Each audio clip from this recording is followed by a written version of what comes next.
And joining us right now, the Rothman Orthopedic Guest Line from SI.com, from PhillyVoice.com, from Jacob Media YouTube channel, Birds 365, all that and more.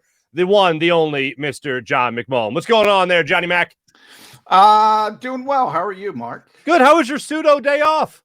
Got to watch a little bit of football with no pressure. We're taping this Sunday, so that part was pretty exciting. But I would have rather been at Lincoln Financial Field. Last thing I want is a Tuesday night game.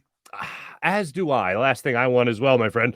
So what is your take on how we got to where we are, which is at the time that we air this tomorrow, the Eagles kick off with the Washington football team on a Tuesday night for a 7 o'clock kickoff. What's your take on how we ended up here? Look, I am not as upset as most people are. I get why the NFL did this. I think a lot of it is been sort of packaged in a wrong fashion. I think people are kind of misunderstanding. Certainly locally, you're in a vacuum, and Eagles fans are upset for obvious reasons. The Eagles are upset for obvious reasons, which to me is understandable. But if the NFL didn't change these testing protocols, Mark, you see what's going on in the NBA today. If you see what's going on in the NHL, society as a whole with this new variant, this season wasn't going to finish if they kept these protocols, because we have completely healthy, asymptomatic players going down like flies. And the assumption that it wasn't going to hit Philadelphia, it's going to hit Philadelphia. So, okay, you got caught up in a bad situation, but from the macro view, they saved the Eagles season. They didn't derail it. They saved 32 seasons for 32 teams. This thing is going in a bad direction if they kept the same protocols. It certainly is. And now on the other side of it, though, Landon Dickerson is now going to miss this game because he's now in COVID protocol. That news breaks on Sunday, as a matter of fact. So now it's like the Eagles are going to get penalized. They might get Quez Watkins back, but they're going to lose one of their starting offensive linemen now.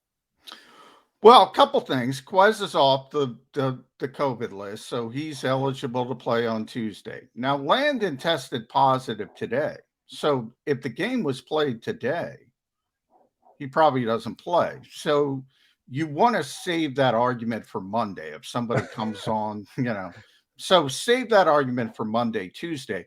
But they've lessened the testing protocols. It's easier to get through. So that's not going to happen. I'm very confident to say that's not going to happen. And that was the reason this was done to begin with, was the fact that, look, if guys are positive, but they're asymptomatic, and I don't know where Landon is because he missed practice. He missed the walkthrough with an illness. And let me be the first and maybe only person to say this, Mark. I hope Landon Dickerson is okay. Nobody even asked that question. That should be first and foremost. Secondly, if he's asymptomatic, he might be able to play on Tuesday now that they've scaled things back. So you just have to kind of wait and see. All right. What about the other side of this? I saw Rodney McLeod tweet out, to explain this to me, make it make sense, basically, to paraphrase. Darius Slay tweeted out, I got to double up on massages this week. I'm trying to nail this down. I've only heard one person say it, but both teams wouldn't get paid, right? Yes, if this game was forfeited, correct? So the players are only thinking about supposedly their health in all of this, which isn't a bad thing to think about. No. Yeah. From their standpoint, and look, understand, behind the scenes, the Eagles have been very honest and very forthright. And they want to make it clear that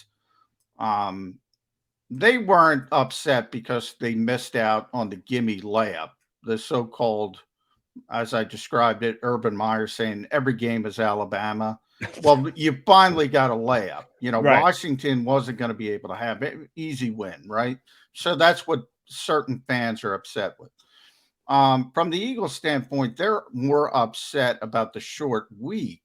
Right. And I get that from a health standpoint, especially. Yeah. Health in that regard, not COVID, but yes. Yeah. Yeah. From a standpoint of making the playoffs and hurdles, the New York Giants, look, if you want a short week, you want it against the New York Giants with Mike Glennon. I mean, you got to be it's a hurdle. True. It's very not true. great. Right. But guess what, Mark? If the Eagles show up with their B game, forget about their A game, with their B game over the next week at Lincoln Financial Field, they're going to be 8-7.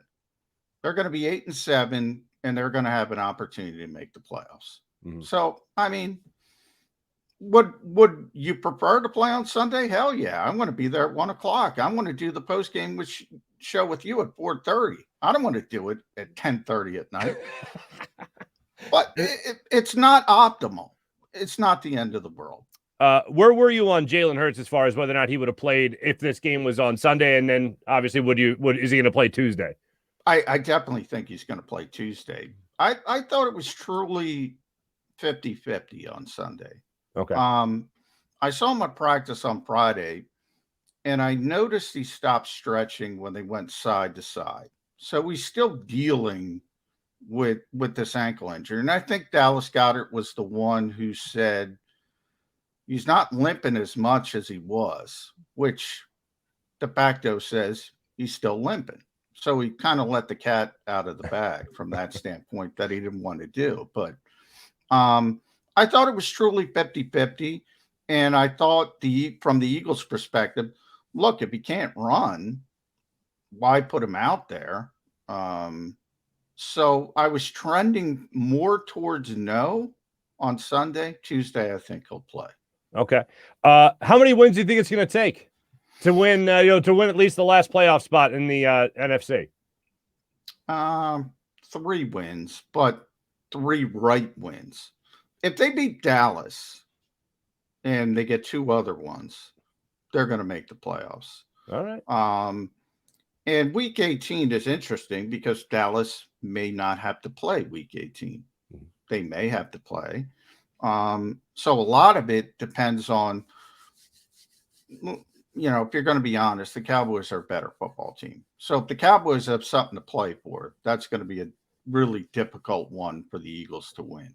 Mm-hmm. But if they show up, and as people have proved this week, they don't care. They want to get the win by hook or by crook. 20 Redskins down, let's get this win. Cowboys aren't playing, let's get this win, which is fine. But I do think Dallas is a better team. But that one could shake in a positive fashion for the Eagles. Mm-hmm. I'm with you there. I want to switch gears with 2 quick questions here. One, you were the first man in after Jason Kelce's very emotional, I don't want to call it a speech, but his answer to throw a life raft there. I noticed because I could tell that he was starting to wrap it up, and it was about 2 minutes of him answering that question about basically, which was only, hey, what does it mean to you to be up for this amazing award? And he had talked about everything from Lane Johnson to guys going through injuries, to guys going through mental health issues, to the charity work this team does and his teammates do, to the guys across the NFL, what they do. We're in the business of hope, which is just a line that is a tearjerker to begin with. But you were the first man. But I want to ask, before we get to that, what was the mood like in the room? Were you guys kind of looking at each other going, when do we get in here? How long do we let him go? Are we trying to save him at some point? Because I think the point you jumped in was the appropriate time. Like, you guys let that breathe and gave him his space to answer that question as best as he could. Yeah, he was having a very difficult time getting it back. So, I was wanting to, get him back on path just so he could finish off. And sure. I don't know, as I said, try to give him sort of a life person. Not that he needs it, but Understood. I think he had a very difficult time trying to get past that. It was very emotional. So I did, and I knew the way I took it would get Jason back on track because he doesn't like talking about that necessarily, and about his future and about his year to year at this point. And that's what I kind of asked him about. But I don't know. I just, when you see somebody breaking down like that, you want to make it a little bit easier for him to get off. And that was the goal of the question. No, it was a perfect question. You essentially asked him about, how if it got him thinking about his time, how much time he has left in the league, and hanging out with guys like Lane Johnson, for instance. Yeah, because Jason's been very honest. He only continues to play for the cafeteria, number one, Yeah, which is right. which is tremendous at the NovaCare Camp when we're allowed in it. And number two, to hang out with the guys and that camaraderie. So one of the things he said last year with COVID was like, it's no fun. So, that's another thing. If we go back to where we were in 2020, Jason Kelsey's not playing football because he wants to be around the guys. He wants to be in the locker room. He wants that camaraderie. And it's getting more difficult for him year by year. At the beginning of that press conference, you probably remember, Mark, we were asking him about his injuries. And it's like, oh, no, it's the ankle. It was the knee. It's the foot. It's everything. It's everything, getting right? more and more difficult for him to get through it. So if he doesn't have the stuff he loves, he's not going to come back and play. Now I'm going to change the subject here before I get your prediction. What was the best Christmas present a young, youthful John McMullen got when he was just a wee lad, growing up? What was the best Christmas present you ever got? That is a good question. Wow. I asked the hard questions, John. Well, I'm a wrestling nerd, a pro wrestling nerd. So probably something in that realm.